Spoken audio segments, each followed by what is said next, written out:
hundi keenya kaayyoo fi mul'ata Hacee akka galmaan geenyu hanga lubbuun keenya jirtutti dhugaa fi onneedhaan akka hojjennu badhaasa Haacaaluu Hundeessaa gara Afrikaatti akka guddifnuu fi karoorawwan qabnu hundi keenya wal cinaa dhaabbannee kaayyoo Hacee akka galmaan geenyu abdii guddaan isinirraa fi uummata koorraa qaba.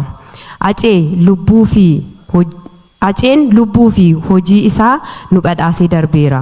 Nuti immoo kaayyoo isaa galmaan haa geenyu.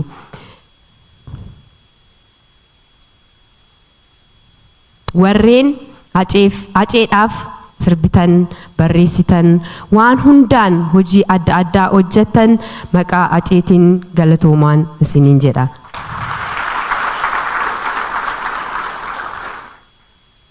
Guyyaa har'aa kanaan kan nu gahee Waaqayyoo galanni isaaf haa ta'u jechaa dorgomtoonni hundi baga gammaddan baga nagaan dhuftan isiniin jedha.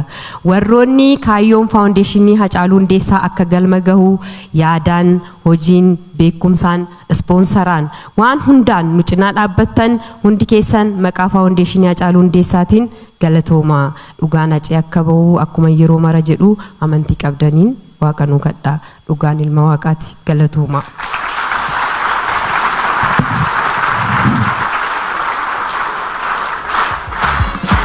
Yang rete, ifatin